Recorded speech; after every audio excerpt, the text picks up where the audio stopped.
Hello, and welcome to Brave Talk, a Bradley University Alumni Office production where we expose graduates and friends to the great stories of Bradley alumni, what they're doing. And today we're excited. We have Will Hackman from the class of 2007, who's been pretty busy for about the last 15 years. And Will's got a new book out, and we're going to let him tell us about it. But I want to tell you about Will. Will is, he draws on 15 years of experience in political communication, advocacy, and the climate engagement conversation. Will examines why public conversations about climate change so often stall out, become divisive maybe, and what it might take to create a more practical, solutions-oriented conversation through constructive engagement. And his work and commentary have appeared in numerous outlets. You may have seen him in the Washington Post or on The Hill, or he had a TED Talk in 2022. And I think that's about when Will and I met when I was out in DC. And through a conversation, he ended up being featured in the Bradley Alumni magazine. And today I'm joyful to get to see the circle of a guy who was just here on campus just 15 years ago. And Will, you've got a new book out, and I hope you're going to share a lot with us today. And then I'm going to ask you a few questions because I find the topic fascinating. Well, thank you, Tom. I really appreciate that introduction. It's great to be here. It is wild to think that it's been almost 20 years since I graduated from Bradley. It doesn't feel that long. I don't feel that old. I was just there a couple years ago for my 20th anniversary for my high school. I went to Peoria Central High School as well. So lived in Peoria for about 10 years. But since graduating Bradley, I've done so many different things. And I was a crab fisherman in Alaska, and I went into political campaigns and moved all over the country working as a political fundraiser and campaign manager all over the place. So I'm going to get into all of that, but I really appreciate being here today, and I look forward to the questions. So if I can put the presentation on screen, I'll just go through a few slides. There we go. So this is my title slide, and really I just want to remark here how many events and great independent bookstores I've been going to so far. This is my book, of course, Radically Reframing Climate Change, A Guide to Saving Ourselves. It's received positive editorial reviews from Christiana Figueres, who called it a vital manual for our time. She is one of the founders and architects of the Paris Agreement as the former executive secretary of the United Nations Convention on Climate Change. Bill McKibben, who's a very famous environmental author and journalist, said that mobilizing the huge block of younger voters may be key to surviving the decades ahead. This book comes through with some interesting notions about how that might be done. And Chris Castro, former chief of staff at U.S. Department of Energy, called it a must-read for anyone looking to turn climate anxiety into meaningful impact. So just wanted to read a few of those. I partnered with Politics and Prose in DC, great independent bookstore, for my launch event just a couple of weeks ago. Gave talks at Georgetown University at the McCourt School of Public Policy, where I went for my graduate degree, at Tattered Cover Bookstore in Denver just earlier last week, at Shelf Life Books in Richmond, Virginia, just a couple days ago, the Ivy Bookstore in Baltimore coming up in a few weeks, and many others. So writing a book is a conversation, and this conversation I've been having on climate change for years.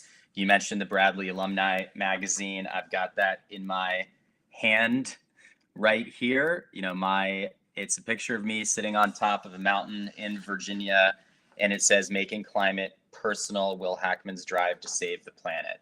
In that great interview, I talk about how my goal is to make the biggest impact against climate change that I can in the next 5 years. And I talk about how we need to make climate change more personal, more local, more direct to people's lives. We need to reframe the way that we think and talk about climate change to make it more local, more humanistic, more individualistic, not about polar bears and melting glaciers, right? It's about us. We're not trying to save the planet.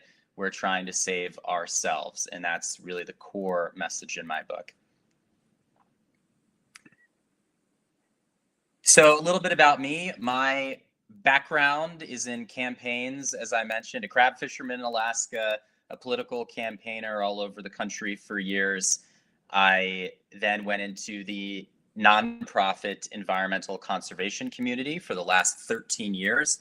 I've been doing land conservation, ocean conservation, freshwater conservation across the Western United States and Alaska, and more than 20 countries around the world.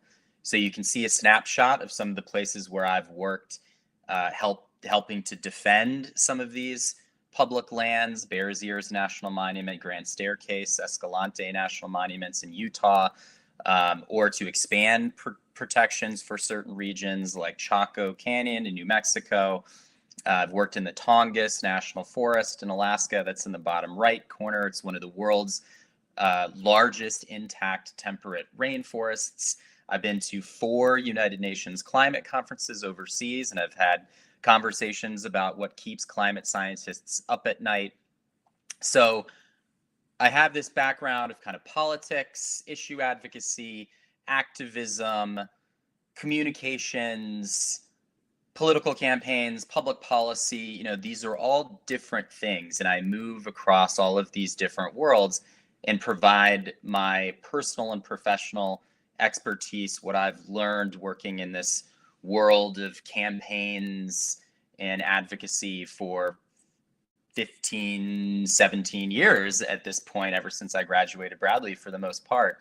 And, it's something that a lot of people, we talk about campaigns, we talk about politics, but I've seen it from so many different perspectives, and I want to put all of that into the book. So moving forward, I'm also an activist. Despite the expertise that I gain in certain topics, I still like to retain my grassroots connection to activism, which is the energy of any movement. It is the base of the grassroots, the enthusiasm out there of people getting out there and protesting and marching. And I really think you can reflect on the strength of any grassroots movement from the strength of its base of activists. And always a peaceful protester. I'm in front of the White House here. This was actually during the Biden administration, again trying to reframe the issue of climate change as a human crisis, as a local crisis.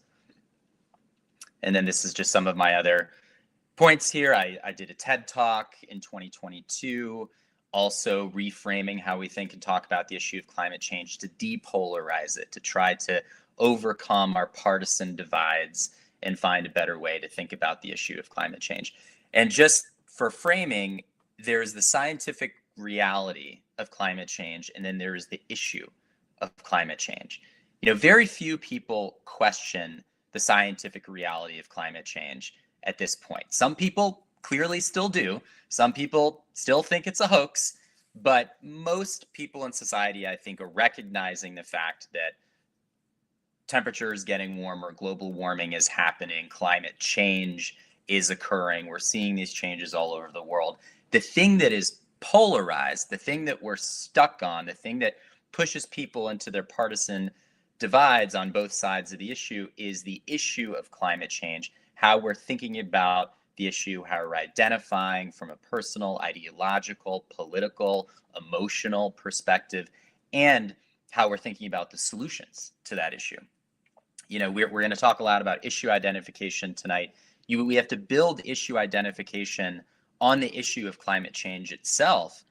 We also have to build that issue identification on the policy solution. Somebody who cares about climate change passionately may not automatically care about passing a carbon tax, or may not automatically support getting rid of fossil fuel subsidies. So you have to do that work on each individual policy proposal as well. And that's been really challenging being part of the climate activism, advocacy, policy community for many years, because right now we don't have any proposal that we can talk about. We don't have national climate legislation that's being proposed. We have a lot of state and local efforts, and that's great, and that's very important. But we have a void of any conversation we can really have about federal climate policy making at this point. So when I was 21, Hurricane Katrina hit, and I was at Bradley, and I was watching the destruction of the storm. It was devastating. We were all seeing what was happening to New Orleans and then the aftermath of that. And there was an opportunity that came up for me to go to Waveland, Mississippi with a volunteer organization and to volunteer at a disaster relief center, at a distribution center for food and water and critical supplies that people needed. And so on my 21st birthday, I spent 18 hours in the car going down to Waveland, Mississippi. And I worked this center for a few days with a few friends. I couldn't take too much time, so I was still in school, but I think I was down there for maybe 3 or 4 days, something like that. And I got an opportunity to walk around a little bit and to see the destruction firsthand from a Category 5 hurricane. These are some of the pictures that I took. You reached a certain point with the railroad tracks where everything on the other side going all the way to the shore was just completely destroyed.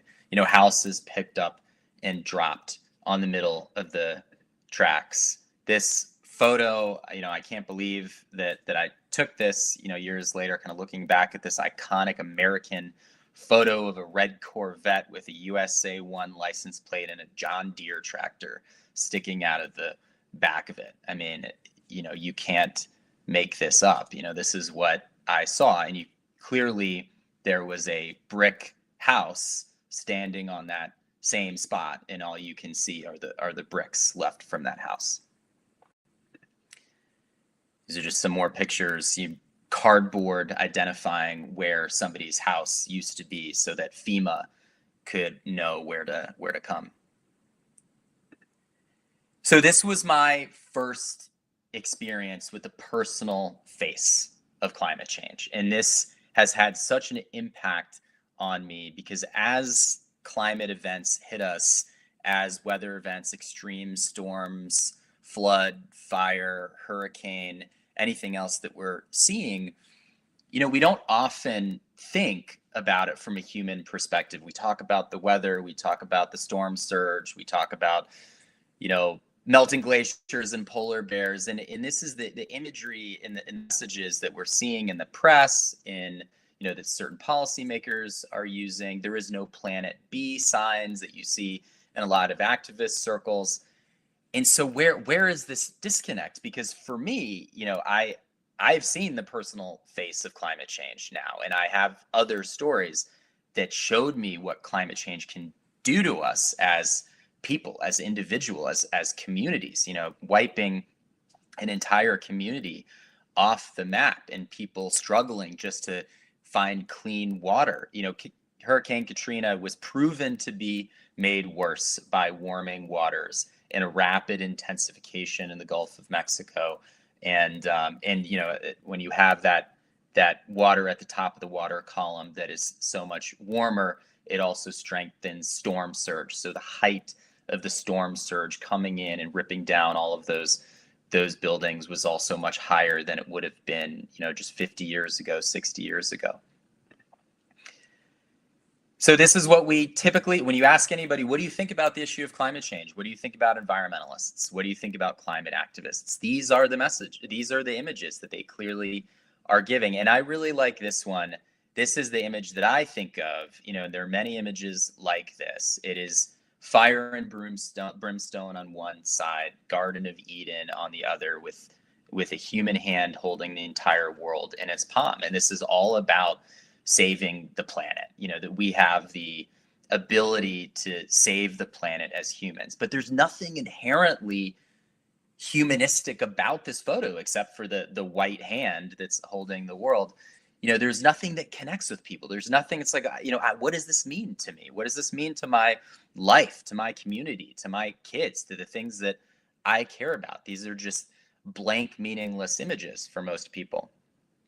So this is all reinforced by the way that we write about climate change. We create this dichotomy between human civilization and the planet.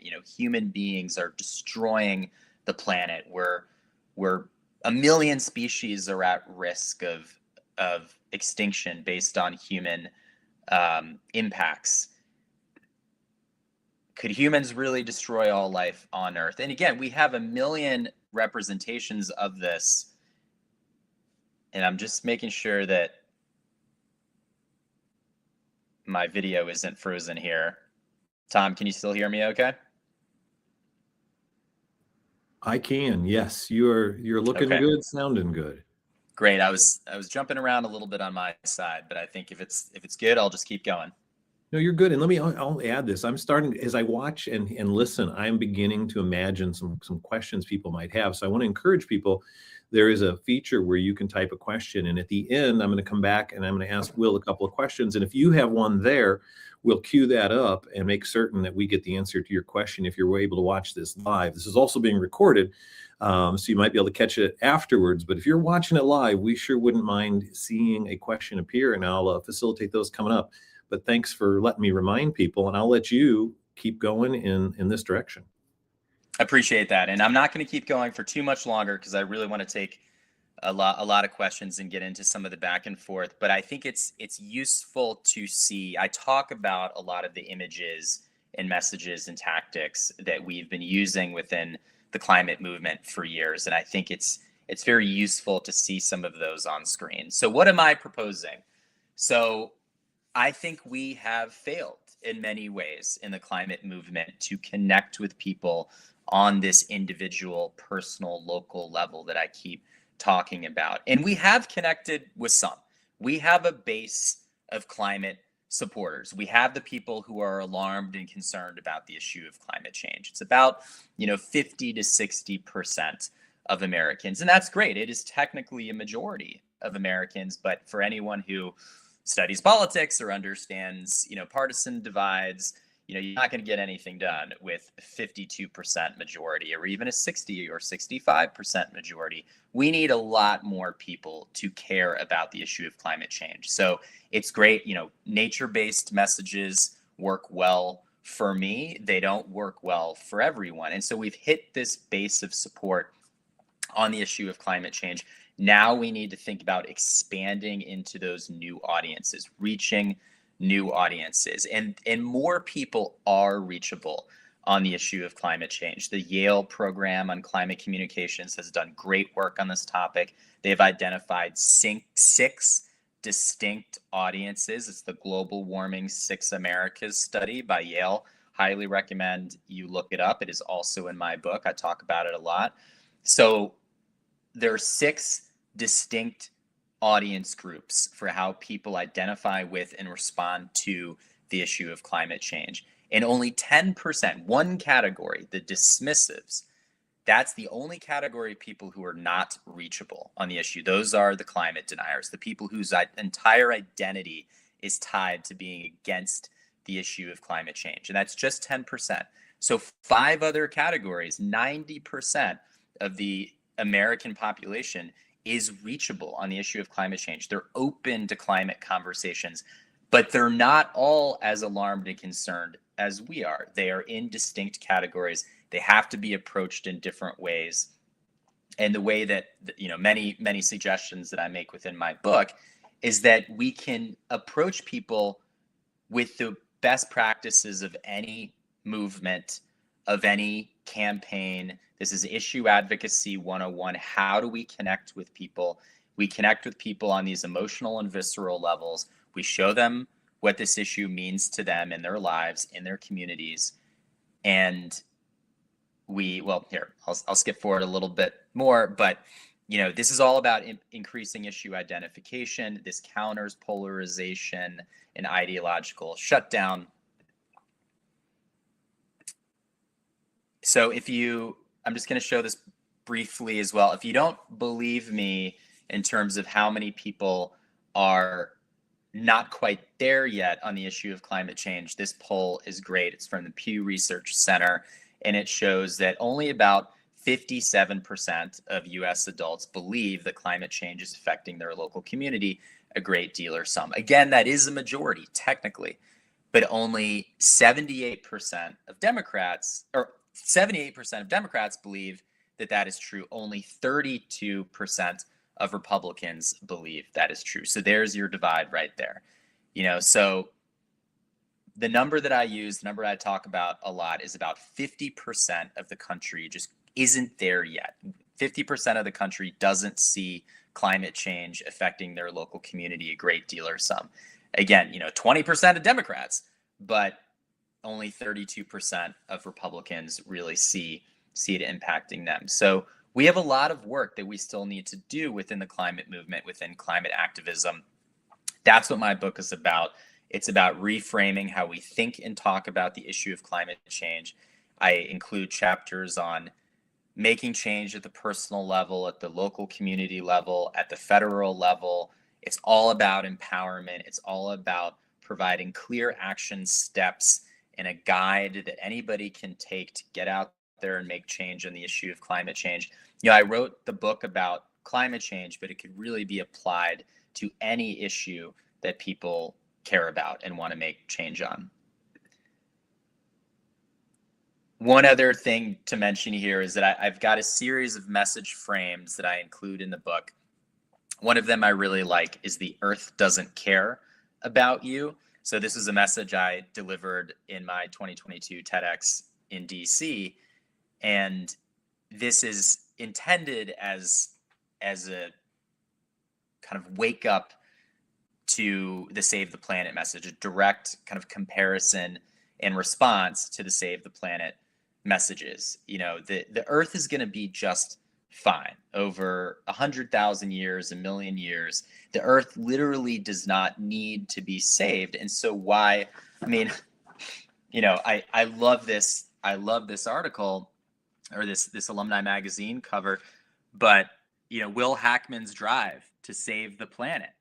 This is the framing that we keep using over and over again, and it's not anybody's fault. This comes from 50 years of environmental activism and things that worked really well, but climate change is a different thing. How we solve climate change, the policy solutions to reducing greenhouse gas emissions are very different than cleaning up the Cuyahoga River or an oil spill in Alaska, or solving the ozone hole over Antarctica, or trying to protect the Amazon.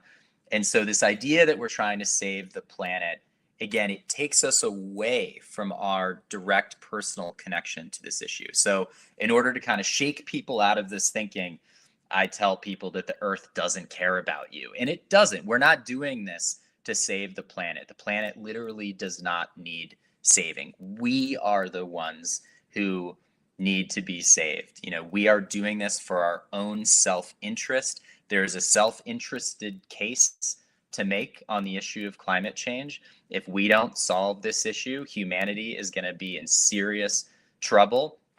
We are trying to save natural ecosystems so that human civilization can continue to rely on those ecosystems well into the future. If you actually read the text of the Paris Agreement, it's all about stabilizing the climate for the benefit of human civilization and human settlements. What's the mission statement of the EPA? To protect human health in the environment. Anybody who works on environmental policy making, it is human-centric in definition and by nature. But the perception of the work that we do is that we are trying to save the planet. And that is one of the gaps that we have, and that's something that we have to be very intentional to try to overcome so that we can reach new audiences, expand our base of support, get more people engaged on this issue. So let me take a pause there, and there's so many more things that I could say and talk about, but Tom, I would love to bring you back in. So I'm enjoying thinking about this, and I think about it from two perspectives. One is you are a subject matter expert on climate change, but you're also a giving us a master class on persuasion. And you have, through your work, which comes from credibility, you were on. How did you end up on a crab fishing expedition? How did you end up in these situations? Did you have a passion for it, or after doing them, did the passion come? So I was a salmon fisherman and a commercial salmon fisherman in Alaska in the summers when I was going to college.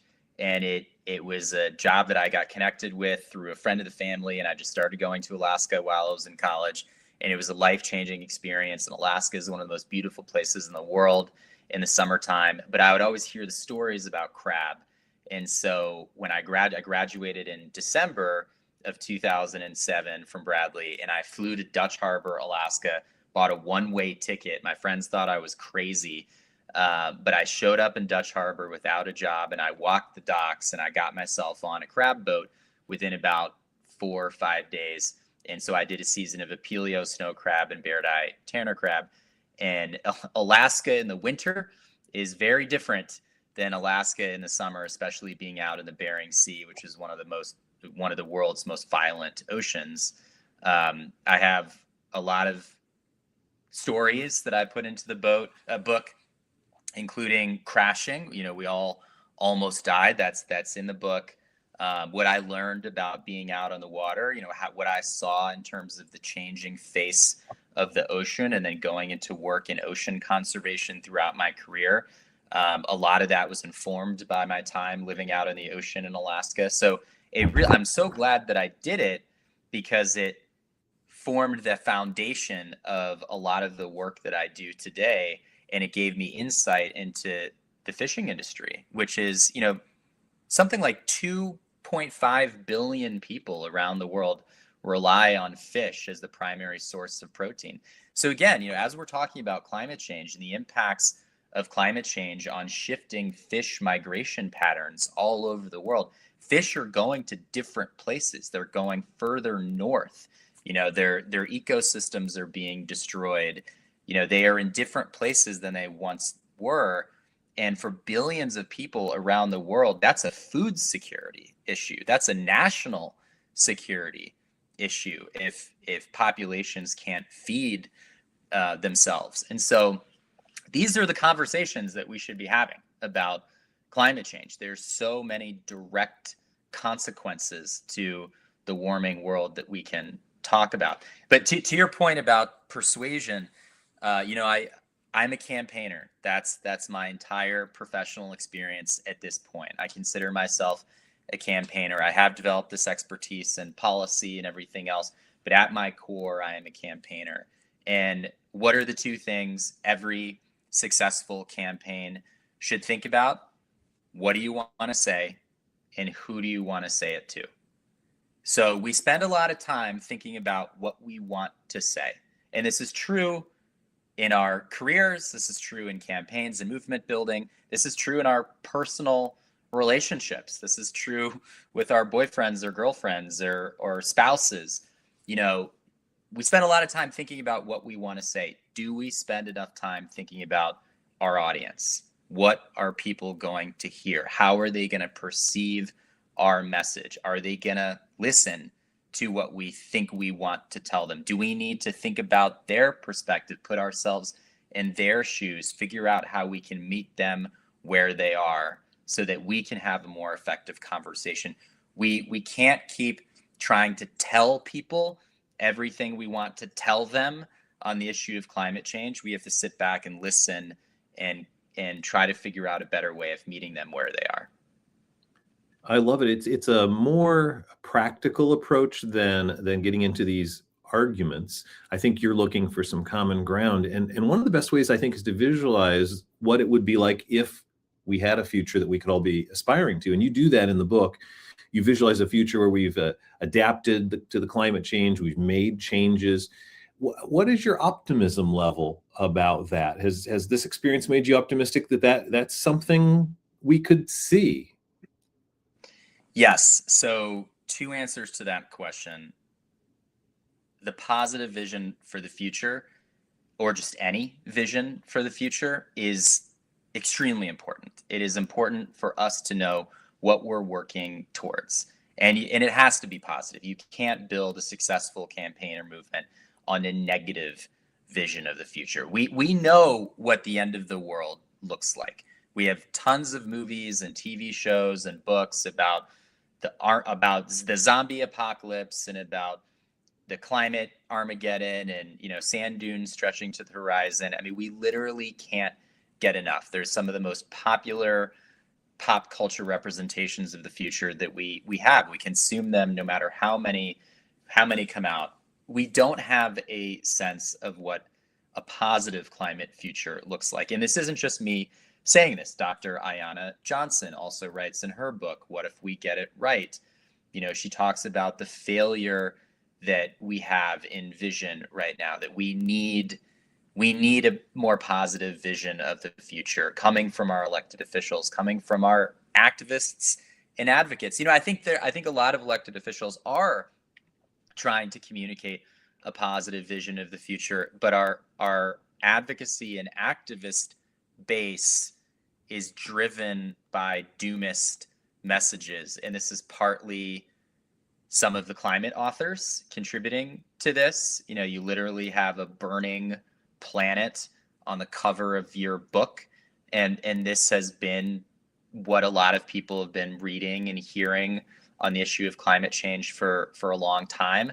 And I get the point of that. I get that was intended to shake people out of complacency and get them out there and motivated. And I think it did motivate some people. It motivated the people who already care about the issue of climate change. But that's not my focus. I am not trying to get people who already care about climate change to care just a little bit more. I'm trying to expand the audience, get more people into this conversation, find ways to have self-interested conversations with people so that they can see their lives in this issue, the lives of their communities. I mean, the fact 50% of the country seeing the impact of climate change to their lives and local communities, we're never going to solve that poll that I showed earlier. That illustrates the problem. People are not seeing it. I mean, they are literally experiencing the impact of the warming world, but they don't think they are. It hasn't been presented to them in the right way. We haven't done that work to connect with them in the right way. And so the positive vision of the future is the first chapter in my book. That's extremely important to just keep in mind. What does it look like to solve climate change? What does that mean? You'll get 100 different answers if you ask 100 different people within the climate movement. What does it look like to actually solve climate change? And we have to solve climate. We have to figure out what that looks like. I ground my vision in the Paris Agreement, no more than 2 degrees Celsius by the year 2100. That is the literal policy framework that we are working under. All countries in the world have come together and signed the Paris Agreement. That is our framework for policy solutions. So, okay, what does that mean? Again, what is no more than 2 degrees Celsius by 2100? What does that really mean to us in our lives? How much climate change can we allow? Because, we're not at 2 degrees Celsius yet. We're at 1.3. And so this is a warmer world than the world that we currently live in. And that kind of challenges some of the preconceptions that some people have. I have a myth busting chapter in my book where I talk about busting the myth of reversing climate change. If you already feel like we're beyond the disaster point, that we're beyond the tipping point, that the world is already on fire, then what hope remains for the future?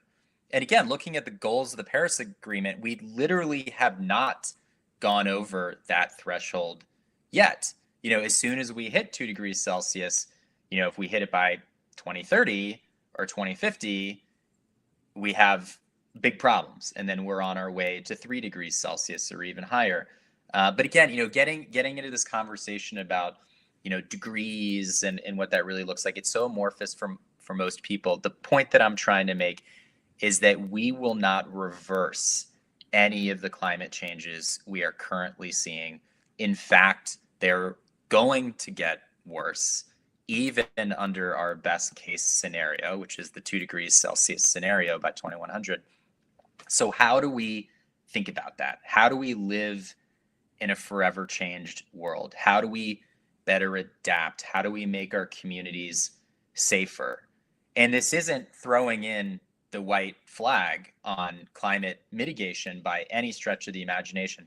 We have to decarbonize the entire world's economy just to keep things at 2 degrees Celsius. We need to adapt to the world that we are currently living in, and we need to allow for increases in temperature, but we also have to dramatically decarbonize the world's economy. We need to do both things at the same time. We need to make the places we live safer. We are not ready anywhere in the world, even for the climate changes we are already seeing. And I have lots of examples of that in the book as well. I love that you're practical and optimistic. And we do have a comment. We have a person who's listening in from Hawaii. It's a comment from Nick Hilananda. I hope I'm saying that right. A 1972 grad. He says, aloha, Will. For this book and research, you only indicated there were the two parties' perspectives. Is there a reason for that, or are there other perspectives that were not included in that? Yeah, well, aloha, Nick. I appreciate that. I spent a few months on the Big Island, and so I wish I was still out there. I'm very jealous. So that's a great point, and I don't mean to make a binary two-party example. I ground a lot of my reflections in voter turnout data. Independents are extremely important. Disengaged audiences are extremely important. The disengaged, if it was its own political party, 85 million people didn't vote in the year 2024. That is more people that then voted for either individual candidate in 2024. So I do put things into different categories, and I am very concerned with the category of disengaged voters, and that's my second obstacle to solving climate change. My three obstacles are polarization, paralysis, and stale and ineffective messaging. And the second category, paralysis, is all about disengagement and people who either care about this issue and are feeling very doomist and very anxious, or people who kind of disengage from the process and don't follow politics. And so I think we sometimes think that the world is split into left versus right, Democrat versus Republican, urban versus rural. This is why I really like Yale's study, Global Warming, 6 Americas, because they've shown that there are these 6 distinct issues, or just 6 distinct audience groups on the issue of climate change. And I think that more accurately reflects the gradations of how people identify or don't identify with the issue of climate change. So happy to get more specific about any of that, because I do include a lot of thoughts from voter turnout data in the 2024 election. And now we have the midterms coming up, right? And we typically see a 20-point drop between a presidential election year and a midterm year. So we will likely see a 20-point drop this November from just 2 years ago. And that drops even further for state and local elections, and for primaries, and for off-year elections. I live in Virginia. We had an off-year governor's race last year. And if you look at young voters, 18 to 29-year-olds, that drops even further. So, you might have 70% voter turnout in a presidential election, but only 50% of young people turned out, even at those higher numbers. And so again, that drops at different election levels. So we have a huge problem with engagement on this issue. And if we think that young people are going to save us, I'm a millennial. I'm speaking to other Millennial and Gen Z voters. I'm trying to get them more engaged. in this process, because our collective voting bloc, the Millennial Gen Z voting bloc, if we got out there and voted at higher numbers, we could change every election to whatever we wanted, change it to all the things that we care about. But we're not currently doing that. A lot of us are disengaging from the system. So that's something that I focus on a lot within the book. I like you even gave some practical example there as Nick says, what about that other audience? And you identified one is the disengaged, the people who don't think that there's nothing they can do. They don't maybe feel engaged, but you've always been a little different. You said, I'm going to Katrina. And so you proved it. What are some practical things everyone could do? We can't all go to be a first responder, but like if somebody left this webcast today and said, what could I do? What are some things that you say, this is a reasonable thing that I'm recommending people think about or do personally, and maybe on a smaller scale? So I have these action chapters where I start at the personal level, go through the community and local level, and go up to the national level when it comes to making change. And I really recommend it in that order. We've spent a lot of time talking about the disengaged category, the people who aren't even voting, who are not paying attention to politics or elections or climate change or any issue really, and they're not engaged in the process. So a lot of that engagement, just at the very basic level, starts with that individual personal empowerment. And so the first chapter there on making change at the personal level is really about feeling that level of personal empowerment, building that within yourself, understanding it. If you have a more positive vision of the future, if you can see a future of economic stability and security for you and your family. Again, Millennial and Gen Zers, we have 50 years, 60 years, 70 years of life left in front of us. We have to believe in a more optimistic vision of the future. So it's no wonder that doomist messages have been making us anxious and increasing apathy and disengagement. So if we can truly think about this issue from a different perspective, build a more positive vision of the future, that hope that I talk about, it's not blind optimism. It's optimism based on action, right? We can't sit back and just hope for the future to be better. We have to get out there and we have to work hard to make it that way, but we have to remain optimistic to do that work. So all of these things go into how we can feel more empowered. And I have lots of other suggestions. But one other thing in the myth busting chapter that I think is really interesting for a lot of people to think about, and this gets into the tactics, right? How many people talk about the carbon footprint? How many people are out there? Well, I'm not gonna eat meat. I'm not gonna drive a truck. I'm not gonna fly on planes. I think there's perception that environmentalists and climate activists are telling people what they can't do. It's very prescriptive. You can't do this. You can't do that. Your carbon footprint is too high. Well, in my myth busting chapter, I bust the idea of the carbon footprint. The carbon footprint was literally created by an oil company. It was created by BP. They hired a public relations firm and they went out there and they filmed this video and they put it online, and it's since been taken down. But I found it and I watched it and I included a description of it in the book. But they're going out and they're asking people on the street, what is your carbon footprint? And they're filming people's responses. And then it goes to another screen. It says, we can all do more to save more or whatever. It's go to bp.com and calculate your individual carbon footprint. So is this intentional? We talk about reframings, right? Reframing an issue using different language. BP intentionally co-opted the language of the sustainability movement and then used it against people so that they could escape institutional blame and create this new idea that it was actually our fault that the planet was warming, that climate change was happening. If we were just better consumers, if we were better citizens, if we turned our lights off and rode our bikes to work and stopped flying on planes and stopped driving trucks, then we would have solved climate change. It's not BP's fault. It's not the institutional drivers of fossil fuel emissions. it was brilliant in many ways and also diabolical.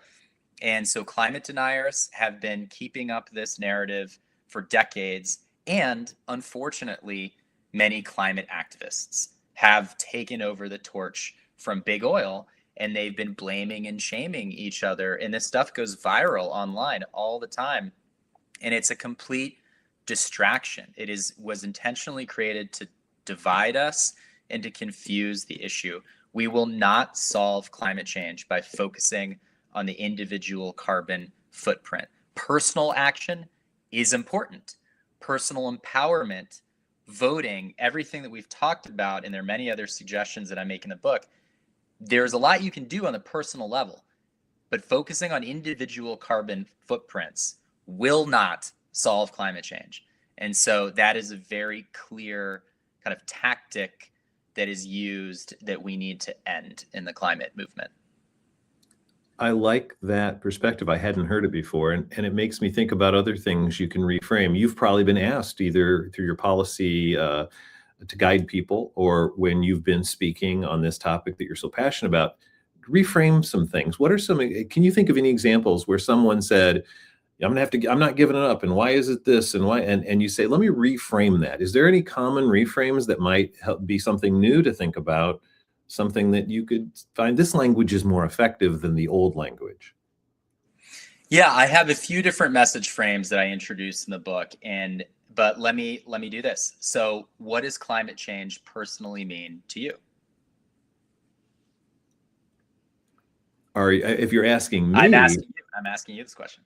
Yeah, I think it is that I've been kind of, I'll admit, I lean a little towards, I've been worried about it for a long time. One of the things it means to me is that I'm going to have to accept it, because I don't think I have the power to change it. So I'm going to have to adapt. So I look for the optimistic way of saying, maybe I could make a bigger difference if I just knew how. And I don't think just driving less is an option. So I'm looking for that. So for me, it's almost acceptance and a little bit of worry that I can't do much. Well, yeah, I mean, so there's no wrong answer to this. And so I appreciate your answer, putting you on the spot. So I started asking people this question 7 or 8 years ago when I first went to the United Nations Climate Conference, and I include it in the book as well. What does climate change personally mean to you? I would ask this question to people. I would film their 60-second responses for social media videos, and then I would put it up online with the hashtag climate change means. And then I took that to the United Nations Climate Conference, and I played it for policymakers and world leaders. And there's a lot of power in asking a question. So Tony Schwartz, the responsive chord, it's a Democratic campaign idea. Again, how do we build successful campaigns and movements?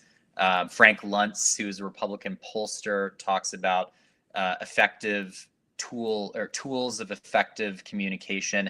Asking a question is one of them. When you ask somebody a question, it just invites them into the conversation in a better way than a statement. And so when I asked the question, and I saw this happen many times, what does climate change personally mean to you? People immediately start making these direct and personal connections to the issue. They pull it into their life. They pull it into their family's life. Some people talk about their kids, their grandkids. They talk about their house on the beach that they want to retire to, or the place that they grew up in, Hampton Roads, Virginia, that is now getting higher storm surge and tidal flooding. They talk about not being able to ski any longer. They talk about increased allergy seasons and pollen counts and asthma and COPD and other public health issues, because we know, again, from a personal perspective, climate change affects public health very significantly.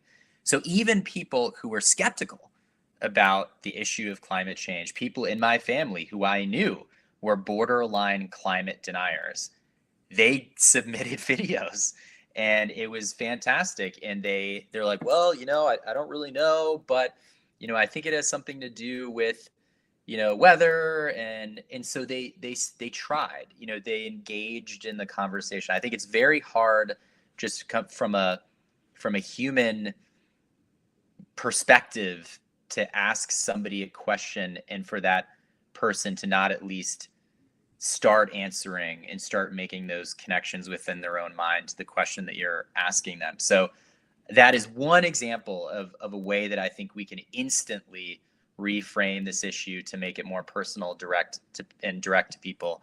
But I have lots of other message frames and suggestions that I put within the book. From a very broad perspective, reframing how we think and talk about the issue of climate change is just making it more personal, more humanistic, more local to people. It's not a climate crisis, it's a humanity crisis. We're not trying to save the planet, we're trying to save ourselves. And I also interview many other campaign practitioners, leaders and movements, people who have built successful campaigns both within and outside of the climate and environmental communities. I include their perspectives in the book as well to show that it's not just me. These are really the best practices of how you get through to people. I love that. I've got about time for two questions left, and one of them is about the difference in generations. We know we talked about the difference earlier between Republicans or Democrats or those unengaged. People often paint with a very broad brush. Young people aren't engaged. The reality is you've been out there saying what you've said. How are younger people reacting differently? Are you seeing a difference in generations? Yeah, I mean, I like I said earlier, I included just the statistics on voter turnout for different generations, and that's in the introduction of my book, and this kind of frames a lot of the book. Younger voters are disengaging. They're not voting in the numbers we need to be voting. Arguably, climate change is already impacting all of us, but it will impact those of us who are younger much greater than it will older generations. So why aren't we so engaged on this issue? Well, we thought, I think before 2024, we thought we were in a different place. We thought that young people were marching in the streets, they were skipping school, Fridays for Future, 1 million people in the streets, New York City, climate change, and other rallies all over the world. We thought that there was this crescendo of young people who cared about this issue and would make sure that somebody who cared about climate change would lead our country for the foreseeable future. That is not what we saw in 2024. The 2024 election was not about climate change. And it makes sense that it wasn't. There are big concerns out there: democracy and inflation and affordability and immigration and healthcare. But climate change needs to be a voting priority for people as well. And how do we, with all these other competing priorities, how do we ensure that climate change is something that people are voting on and are identifying with? And this gets back to everything that we were saying. But the other thing that I think that we're seeing with younger voters is a disengagement with the institutions that we need for our very survival. We are disillusioned with our institutions, our institution of government, our institution of banking, our political institutions, the institution of marriage, the institution of religion, literally every institution that we can think of, of higher education, is, you're seeing young people push back against those institutions because many of them have been failing us. This is part of the anger that I start my book with. I'm a millennial and I'm pissed, and this is the anger that I'm tapping into, that so many young people feel, that we just can't get ahead in society, that we are facing, these multiple crises all happening at the same time, and the deck is stacked against us, and the billionaires are taking over everything, and we don't have an economic prosperous future for us. And then climate change is just coming in on top of everything and making all of those things worse. So we know that people are disengaging and feeling disillusioned with our institutions, and that is affecting young people more than anyone. And so I take that very seriously, and I have a lot of recommendations in the book for how I think we can push back against that and how we can still feel empowered, as we have to find a way to feel empowered as young people. And just recognizing the power of our voting bloc is a good place to start with that. Because again, the millennial generation is the largest generation in the United States today, ever. And, you know, all millennials can vote. When you add Gen Z on top of that, and most, you know, Gen Z or more and more Gen Zers can vote every day, we have the power to change every election to our advantage. Every priority that we care about as young people, and maybe not so young people anymore, you know, millennials are getting older. But if you can still consider millennials and Gen Z in the young category, you know, we have the power to advance our issues. We can recognize that voting bloc power that we have.